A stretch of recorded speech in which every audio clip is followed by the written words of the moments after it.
a good race from him, because he's experienced, he starts from the front. It's a good opportunity for him to score big points and maybe to score a victory. Well, he looks very composed, as you would expect for somebody with Formula One experience. He's been there and done it in most forms of motorsport. Raced alongside Mark Webber at Jaguar back in 2003 for a while, until he was replaced himself, and then he was a replacement for Ralf Schumacher at Williams on several occasions. So he's a very, very experienced competitor. Let's see what he can do in the tricky conditions that we're going to see in this second race for Super League Formula at Zolder. Cars are just easing off now as the clock begins to tick away already. It's a 44-minute race plus a lap, and that clock starts to tick as soon as they set off on the formation lap.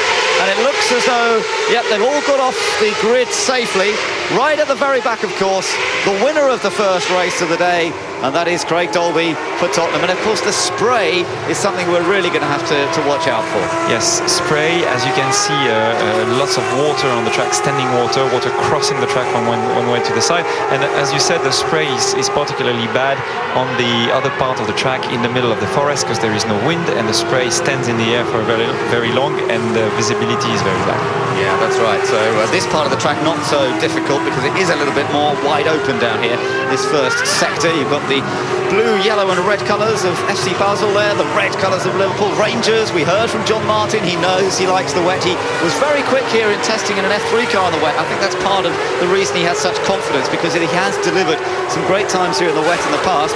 Slightly different in the Super League Formula car. What, about 3 times more powerful than a Formula 3 car? Is it something like that? Just a bit more than 3 times, I think. Pretty amazing, isn't it? Lots of horsepower to deal with. And of course, there's no traction control. There's no driver aids in these, is there? No, nothing at all. It's completely down to the driver. You have to no ABS, no help, no electronics in the car. Just raw, lots of horsepower, no steering wheel assistance, nothing. So it's really, really down to the driver's skills. So all the cars the same. What sort of thing do you do to the car to make the car slightly better for wet conditions? Apart, obviously, from putting the wet tyres on, what else can you do? Oh, there's plenty you can do. You can add some more downforce. You see the big wings that the car is running, and you can add more downforce. You can soften up the dampers, soften up the springs, raise the car a little bit to make sure you're not surfing on the water. And the driver also, from inside of the car, can play a little bit with the anti-roll bars to make the roll bars softer. And this Zolder circuit, is it a track that we're going to see some wet lines, some different lines into corners where drivers are looking for a bit of extra grip? Yes, indeed, because this car has so much horsepower that you really have to try to find the grip, which is where the dry line is not. So you really have to avoid the dry line to try to find the grip where there is no rubber or oil, basically. Now, because of the conditions, the safety car is staying out there for a second lap to give these guys a real opportunity to look at the circuit. They haven't driven the track in the wet at all this weekend, so this is a familiarisation. The race has started, but it has started behind safety car, and they're getting a bit of an opportunity to check it out, really, aren't they? Yes, it's a normal procedure. When you haven't been driving the track in wet conditions, you're allowed 2 laps behind the safety car, and it's really important for them to try to find out where the grip is and to try to find the rain line. Yeah, so that's it's down to the drivers to use their knowledge and just try and check things out. Look at where the worst of the puddles are. As you pointed out just now, there was quite a big puddle on the sort of exit of pit lane, so they've got to watch for that one. This section doesn't look quite so bad. Here's a view over the rear wing of the pole sitter, Corinthians. This is Antonio Pizzonia, so you get a bit of a chance to see the weather actually not bad up above us. There is a bit of cloud, but a bit of blue sky as well. So the track will be drying out, and remember, there is an obligatory pit stop for tyres during this race. Now, if they can time it well, the transition, the change from wet tyres to dry tyres, they should be able to get into that pit stop window. Yes, you have to wait until the track is about 10 to 12 seconds from the best lap times you can do on dry conditions before you change tyres. So you really have to time it well. The earlier the better, but I think looking at the track, it's going to happen still quite late into the window which is allowed. Yes, and this section, as you said earlier, with the trees all around it, will probably be one of the last areas to dry, so you've got to be careful. I suppose for some guys further down the grid, might be worth a gamble to change a little earlier than is perhaps ideal, because you can build some heat into the tyres. Yes, exactly. The earlier, as soon as it's the right moment, the earlier you change the tyres, the better, because you get a little bit more temperature when the track is actually dry, and that you can post good lap times. So yeah, to change before your opponents is always a little bit better. It's going to be interesting. Strategy is going to play a part in this race, there's no doubt about it. The safety car lights are out, so when the cars come back past the start-finish line, we will be racing here, and the race being led by Corinthians. Safety car lights are off. Safety car pulls off, and we're all set for the second race of the day to get underway in wet conditions here at Zolder. The field being led around by Antonio Pizzonia for Corinthians, and as they begin to pick up the pace, he's gone for it straight away. He pulls away. Second place is Hope in Tom for Atletico Madrid, and everybody else trying to find their way through the spray. That's when it could be difficult. Let's watch them down through the first corner. Michelin, the black and white colours of Michelin, the Danish club that was leading earlier on, trying to make a move already, but not able to do anything. And at the back, of course, the guys who were quick in the first race, who finished in the top three, they're coming from the very back of the grid on this complete reverse grid, and some moves going on. Olympiacos on the inside, Davide Rigon getting up the inside, and I think he's managed to get through. Yes, he made a move on FC Porto, Tristan Gamendi, and you can see lots of fighting. They're being very cautious still, because they don't know how much grip they're going to have, but at the minute it's pushing hard, and at the back we see some moves as well. Olympiacos sure made a move on Porto. Michelin and the spin from PSV Eindhoven. Oh, it's a terrible weekend for Dominic Mermans. It is. That's where he crashed on the outside in qualifying, and now he's spun to the inside this time. Did you see the lead Corinthians had, and just half a lap as well? Pizzonia is really using his experience here and has managed to open up quite a useful advantage in the middle of the pack. Galatasaray, we've got Anderlecht in there as well. There's Liverpool still ahead of Tottenham, and those guys still at the back of the field. They're playing it a little carefully. They know there's plenty of time in this race. It's not worth taking too many gambles in the early stages. Oh, Galatasaray and Porto almost gathering one another, but just keeping clear, and that was pretty clever driving from them. Yes, they nearly came together. AS Roma trying to make a move on the outside of Michelin. Michelin defending. Nothing changes. Oh, in the background, big hit in the background. Was that Liverpool? I'm not sure. No, it was Galatasaray. Liverpool coming through safely. It's Flamengo. The other red car, Flamengo, and Galatasaray trying to rejoin with no rear wing. The other guys have got through that section, and Rangers into the pits. Now that's interesting. Rangers into the pits from the back. I don't know whether he got involved in some other contact on that lap elsewhere, but that was a dramatic moment into the chicane. It was, and I'm a little bit worried for Enrique Bernoldi, who is still actually sitting in the car and not moving. It was just not so bad, but the coming back down on track. Oh, he's okay, that's all good. Then he was probably communicating with his team on the radio, but he's okay, that's great.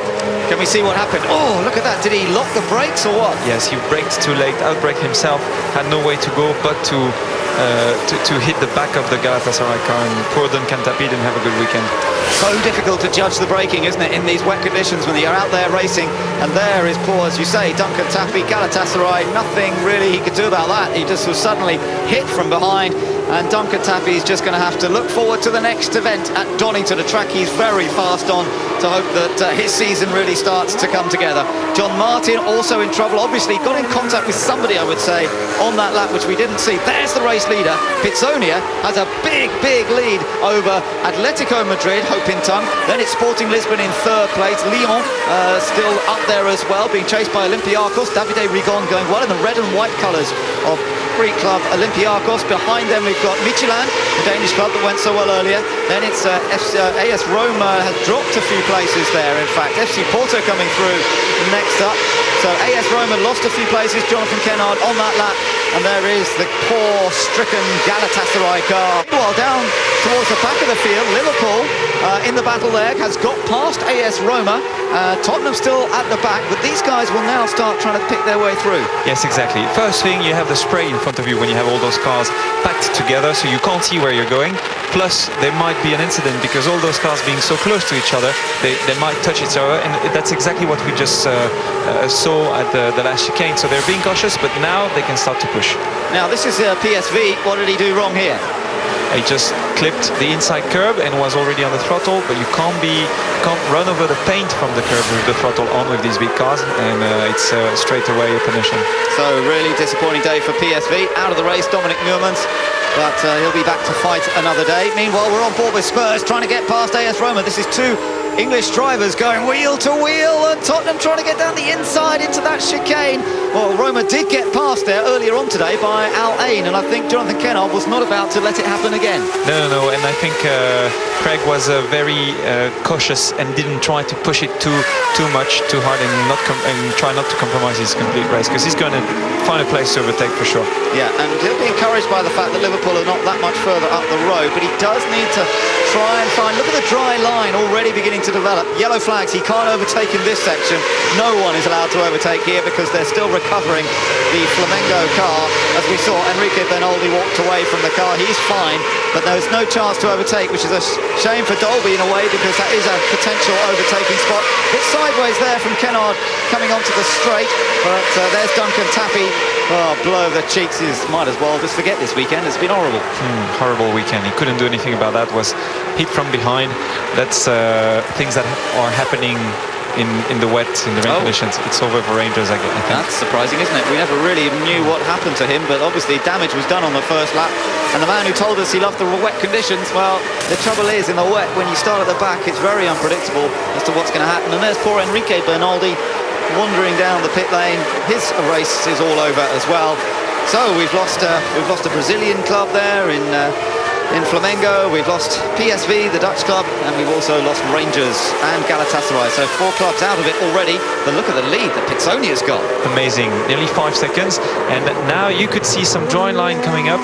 So nearly 5 seconds, 5 seconds on Atletico Madrid, and Atletico Madrid themselves have 3.5 seconds ahead of Sporting Lisbon. So it's looking good for Pizzonia, but it's very early moments in the race, and the track is drying, so the strategy with the pit stop is going to be very, very important. Oh, we've got a good battle going on here as Olympiacos moving to the inside, having a think about getting past the Lyon car, Olympique Lyonnais, the French team, new to Super League Formula this year. And behind them both is Michelin, that white, red and black machine that was so fast in the dry. And as this track begins to dry out more and more, particularly perhaps when the tyre changes take place, I still think Casper Anderson is going to be one to watch, because he's got tremendous pace on the dry track. But this is a great little group of cars, and I have to say that Pedro Petit in the green and white Sporting Lisbon car leading the group at the moment. He's doing pretty well.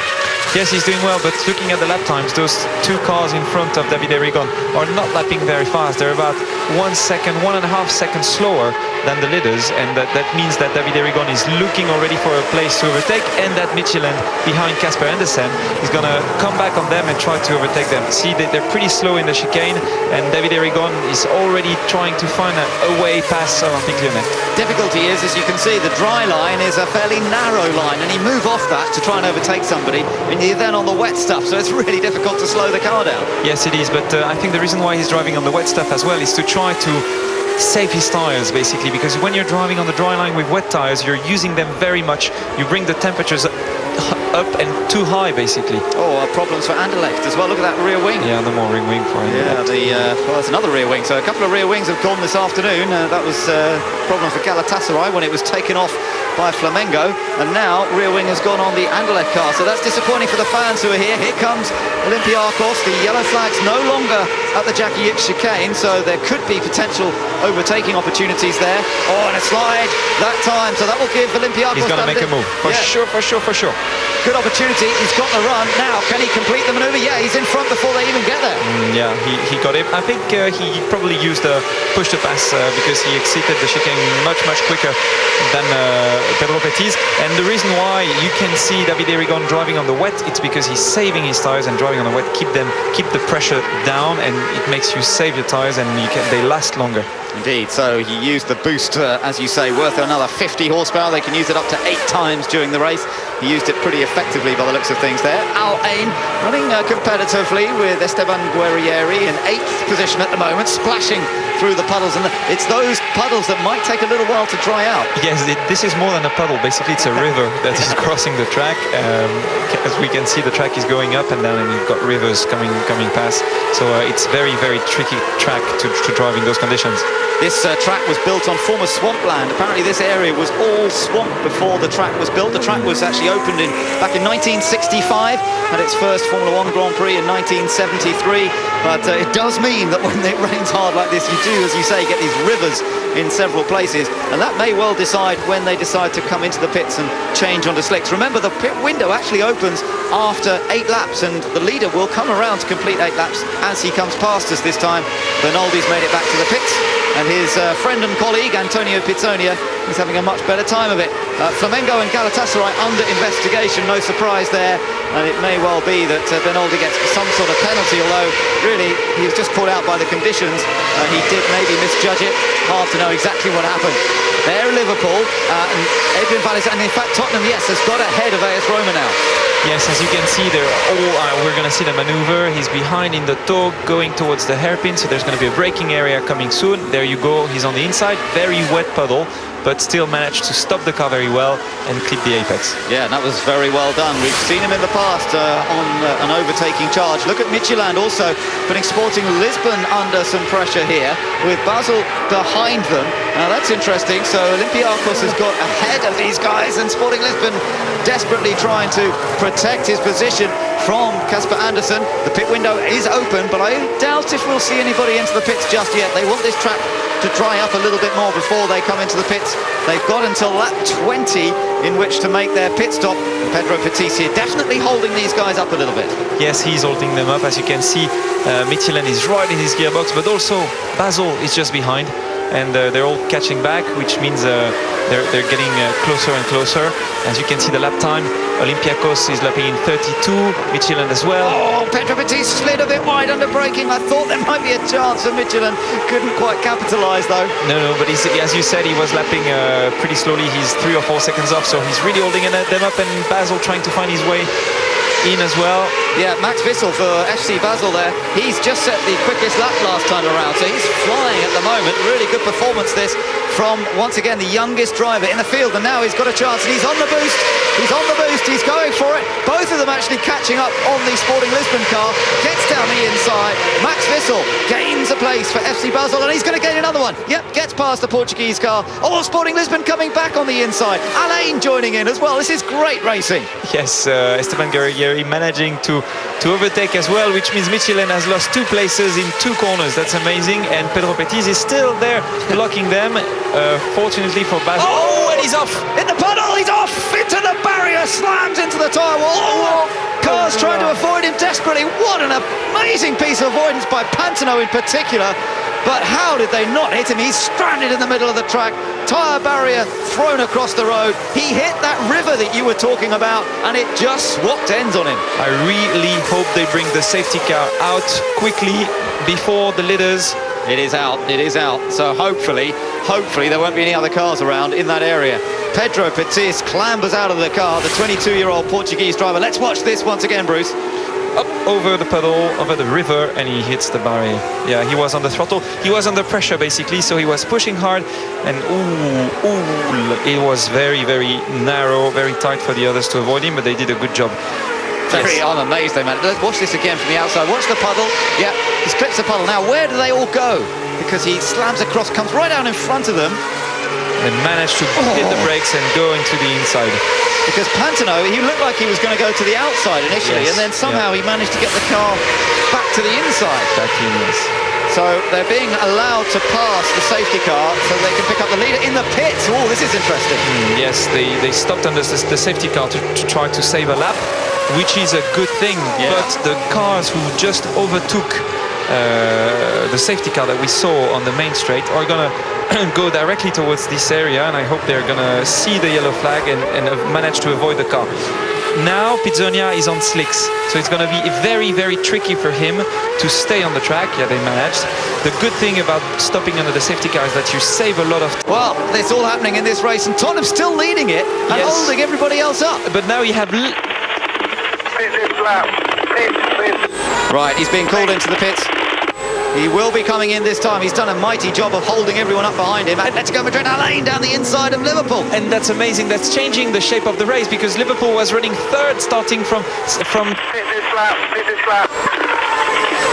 Yeah, it's confirmed, pit this lap for Tottenham. Liverpool was starting from the back of the grid. They were running third, and now they're still third because Alain went through Esteban Guerrieri. New driver is doing a great job.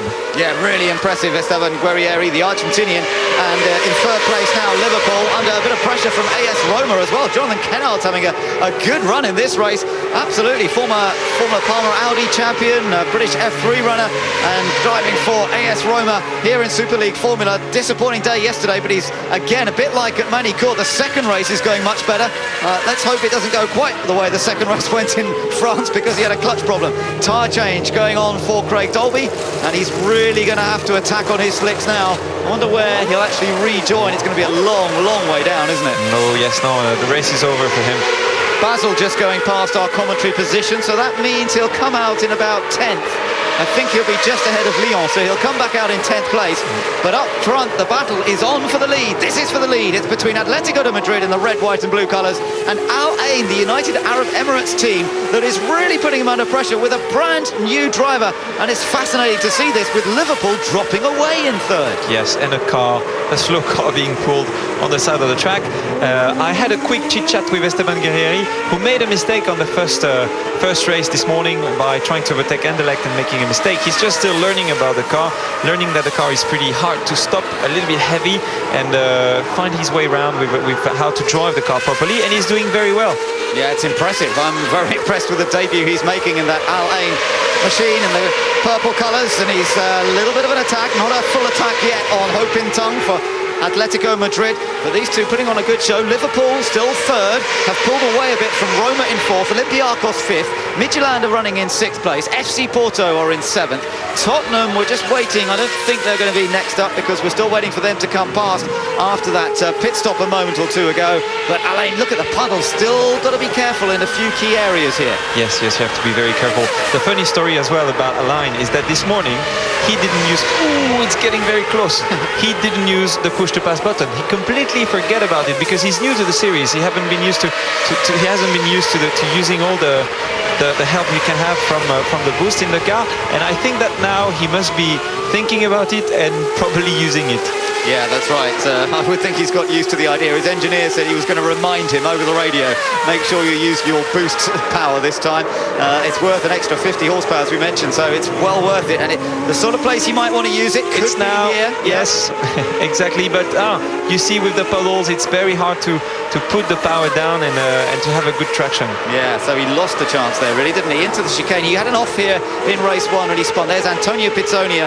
He's okay, he's fine, and friendly with the marshals, but he must be absolutely gutted about losing what was surely a victory for Corinthians if it had all kept running. Atletico de Madrid, remember, that car, the lead car at the moment, was in a real mess after race one. The mechanics have done a fantastic job to get it back out there, and they're being rewarded at the moment, because Ho Pin Tung is leading this race, former German F3 champion, Ho Pin, who was born and raised in the Netherlands, in fact. Liverpool still sitting in third, but Liverpool, if it stays like this, Liverpool will have a much more comfortable championship advantage, and they will certainly be the outright weekend winners, I would think, if they stay where they are. Because remember, Liverpool started right at the back of the grid, last but one row on the grid for this one, and they've done an extremely fine job here this afternoon so far. And Liverpool driver Adrian Valassi is very clever. He's probably talking with his engineers. Look at him just now. He has in front of him Al Ain and Atletico Madrid, and he's not trying to push them, because at the championship they're nowhere near him, and he knows he's looking for the points. He's third, and he would be very happy with third, so he's being cautious. He does very careful over the wet parts of the circuit, and he's not pushing for the victory so much, because he knows he's on a good position for the championship just now. So we're watching on board with the second place man, Esteban Guerrieri, and a spin for Lyon. A spin for Lyon now. Is that just going to cause a yellow flag, or will it cause a safety car? It's corner 3 again. Oh, nasty place to be left, because that's right on line, isn't it? It is very bad, and you see, Same puddle. So you really don't want to stay there. Oh no, he hit the barrier. They're gonna probably put the safety car out unless they can move the car away within seconds. Nelson Ponciatici spinning at the same corner that we saw Pedro Petit go off earlier, but he went this time to the outside rather than to the inside, which is what happened earlier on. Waved yellow flag so that the drivers are warned in plenty of time. But still got a race on up front between Atletico Madrid, Hoping-Tung, and Al Ain Esteban Guerrieri. Liverpool running in third place, some 3.5 seconds behind this battle. But as you say, I'm sure Adrian Valiers is just taking a calculated approach here. Olympiacos running fourth, AS Roma in fifth, Michelin in sixth, Porto seventh. Then it's Basel in eighth, Tottenham in ninth, and Lyon, of course, having just gone off down there at turn 3, are out of this race. So disappointment for them, and we've lost a few cars from this race, there's no doubt about it. It was always going to be a difficult one, starting on a fully wet surface on their wet tyres. Thankfully it wasn't raining hard at the time, but we've lost Flamengo after they took off over the back of the Galatasaray car. We lost PSV after a spin down at the chicane. Rangers went out with problems after the first lap as well. Anderlecht, the local club, also out of the race early. We saw Sporting Lisbon spinning off and crashing into the tyre barrier, causing that safety car period, and we've also seen Corinthians out of the race, potential race winners.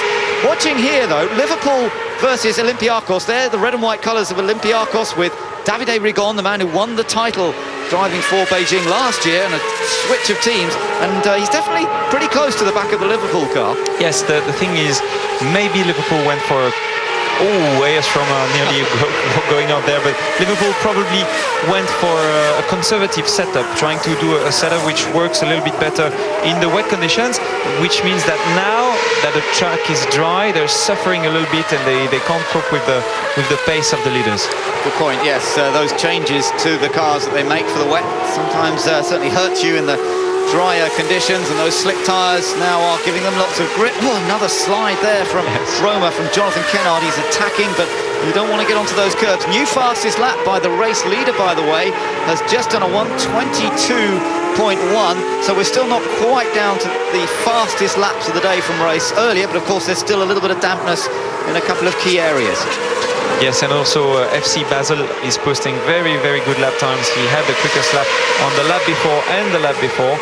So FC Basel very competitive, and he's now looking at making a move in Michelin. But now we have Liverpool trying to hold his position with Olympiacos and Davide Rigon just here. And AS Roma doing a good job and following them pretty well. Absolutely. The gaps, as you can see, Al Ain to Liverpool is now up to 6 seconds, but behind Liverpool there's not much at all. It's only 0.6 of a second to Olympiacos, 1.2 seconds back to AS Roma, as we look at the Al Ain car still chasing the race leader, still putting him under pressure. And Esteban Guerrieri from Buenos Aires raced in Argentinian touring cars. That's all he's done this year, but in the past he's been a race winner in World Series. He's raced in the British F3 Championship. He was a front-runner in Euro Series F3, fourth in the Championship in 2006. So he's really got a lot of experience. And he did the International Formula 3000 Series back in 2004, in fact. So used to big, powerful cars, and just adapting his style to this particular Super League Formula car. And just now, Tottenham, Craig Dolby just posted the fastest lap time with a 1:22.08. So it's a shame the strategy didn't work, that it stopped a little bit too late for it pit stop, because he's very, very competitive again, and he's the quickest on the track just now. Oh, got a battle going on here for 6th place. Michelin sitting in 6th, and up front there's a change of the lead. There's a change of the lead. Al Ain has gone past, and Esteban Guerrieri, on his debut in Super League Formula, has somehow snatched the advantage from Hoping-Tung, and there's only just over 5 minutes to go. Yes, now he's on the lead. I hope he's thinking about... Whoop, careful. Oh, he so nearly lost it. Yes, I hope he thinks about using his power boost. He did. I don't know where he made the move, but he's now in the lead. It's going to be hard for Hoping-Tung to try to overtake him again. Let's have a look on board.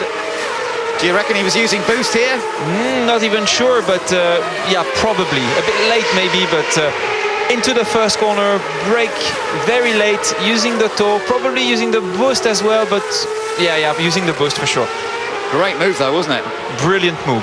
in one go, didn't hesitate, perfect. Really aggressive, late on the brakes. I don't think Ho Pin Tung thought he was going to do it before he could turn into the corner. There was the purple car. And Al Ain, the United Arab Emirates team, the most successful club in UAE, amongst the best in Asia, well, they're proving themselves on four wheels as well in Super League Formula, because this is a great run going on. They had one victory last year in Portugal, in fact. Different driver on board on that occasion, but Esteban Guerrieri doing a fine job so far, and now with just over 4 minutes to go, he seems to have it under control. Yes, but we know that the track is very, very hard and tricky. He has to be careful in this next coming corner, the right-hander, third corner, because there is a big river. The track is still wet there. Oh, it's that puddle, it's pretty scary. It's sort of heart-in-mouth stuff, isn't it, as they go through. So, pretty good stuff at the moment. As it stands, I think Liverpool would just have the edge on Al Ain. Remember, because Al Ain had a very good result in the first race of the day as well, but not quite as good as Liverpool, clearly. Liverpool finished in third position in race one today, and Al Ain finished just a few places further down, in sixth place it was. Places. Yeah. But that would mean there's only a point's difference on the outright win for the weekend at the moment, as it stands, between Liverpool and Al Ain. So fascinating stuff, but it does look good for Liverpool still. He can't afford to lose a place to Olympiacos, though. No, otherwise he's going to lose the winner of the day. And Olympiacos is still very, very close to him. And you see Adrian Valles is watching in his mirrors. He knows that Olympiacos is just behind him, and David Erigon has a lot of experience. He's a good driver, won the championship last year, and he's going to try until the last lap to make a move and to overtake. So this could make all the difference in terms of who wins the weekend. Will it be Liverpool or will it be Al Ain? Liverpool looking to boost their point standings even further, but Olympiacos right behind them in the red and white colours will not want to give up on a possible podium finish, but the clock is ticking away. 2.5 minutes to go plus a lap. So Davide Rigon there, the Italian driver for the Greek team, needs to really pull everything out of the bag here if he's going to be able to get past Liverpool in the closing laps. Another fastest lap, by the way, for Tottenham last time around. He's down in 9th place, is Craig Dolby, but he is consistently the fastest man on circuit on 1 minute 21.5. And look at the two leaders, you know, Atletico Madrid hasn't really dropped away, and Ho Pin Tung is still pretty close behind Guerrieri. Yes, he's close and he's pushing. He's not giving up. That's very good racing from him. Well, I wonder if he's going to be able to come back. He's trying to force an error from Guerrieri. The track conditions are getting that little better, though, so if they're careful, should be able to get the power down and not get into trouble. Nerve-wracking times on the pit wall for the teams involved as well. What's going to happen here in the closing stages? They're going to come across the line this time. Still a couple more laps to go. Al Ain driving hard out of the Jackie X chicane across the line to complete another lap. Ho Pin Tung only half a second behind. He gained 0.3 of a second on that last lap, but can he find anywhere to get past him? That's the question. Last lap time comparison there, you can see 0.3 gain from Atletico de Madrid. Yes, that's a very good race from Atletico and Ho Pin Tung. He knows the track. He's doing very well, and that could be his first podium, basically. Yeah, it could be. So that would be an excellent result, but it could have been perhaps a victory if he hadn't been passed earlier on. So we'll have to see. They were only 18th in the points in 2008, Atletico de Madrid. So this is a real chance for them to get a decent result. So second would still be good, but I'm sure he'd love to have victory. Liverpool still in third in the all-red colours. Of course, Olympiacos in fourth place. These two some little way ahead of AS Roma in fifth. Michelin still running in sixth place as we ride on board with Davide Rigon. The Liverpool car right ahead of him there, the rear wing just a few inches away really, but can he get alongside it? That's the question. He's running out of time in which to do so. The track flowing up and downhill, down towards that end corner. We're back with the leaders again though. It's Al Ain with Esteban Guerrieri, the Argentinian, who's making a tremendous debut in Super League Formula. Ho Pin Tung just losing out a bit, I think, on this lap. Yes, probably lost 5 or 7 tenths. He's doing a very, very good job just now, Esteban Guerrieri, for his first ever race in the series. 2 laps to go then, basically, because now the clock goes to 0. They will still have to come around, cross the line, do 1 more lap. So we are really into the closing stages, but so far so good for the Argentine driver, 24 years old. and looking to really wrap up a victory on his debut, which is remarkable. A remarkable performance. Twice a pole sitter in the World Series last year, so he's proved his pace in big, powerful cars, no doubt about it. But to jump in one of these things and be so competitive in difficult conditions, that is remarkable. Back with the battle for third, still no change there. It's still Liverpool looking to win the weekend, remember, by just 1 point from Al Ain. That's the way things are likely to end. And don't forget, that's worth a lot of money, €100,000 on offer to the weekend's winner as a result of the 2 races, the points added together for the 2 races. 50 points going to the race winner and 45 to second and onwards. And you add the points from those 2 races together and you come out with a weekend winner. And at the moment, that looks to be going to Liverpool, but only by 1 point from Al Ain. Again, the 2 leaders are coming through that final chicane close together, and they go on to their final lap. Yes, last lap. And if Liverpool stays there, it's only with a few tenths of a second, because Olympiacos is just behind him. As you can see, about 5 tenths of a second of a gap. So let's see on the last lap, but we know Adrian Valles is very well experienced. He's won many races in the series and he's doing well. 7/10, it's going to be hard for Olympiacos. Adrian Valles watching in his mirrors, and he could always defend. It's hard to overtake around here as well. Yeah, particularly when you've got still some little wet patches on the side of the circuit if you try and make a move. Here we are with the race leaders in their last lap, coming down to the short chicane. No problems through there. That's where we saw 2 cars in trouble. Corinthians, a potential winner. AC Milan, a definite podium finisher perhaps, but out of the race in very similar circumstances, but different problems. And Al Ain through the Villeneuve chicane, safely through there, through the quick right-hander between the trees. And it looks as though it's going to be a remarkable debut performance by Esteban Guerrieri. Absolutely brilliant stuff. Yes, and we can see just behind him, Hopinson pushing really hard. He knows there's only 1 corner left to try to make a move, but it's going to be too late. Coming into the final chicane then, Al Ain still in control. Atletico de Madrid close, but not close enough. It's going to be victory for Al Ain, for Esteban Guerrieri. He crosses the line. Second place goes to Atletico de Madrid. What a debut by the young Argentine driver. Third place does belong to Liverpool, and Liverpool will win the weekend outright. Fourth place goes to Olympiacos, Davide Rigon.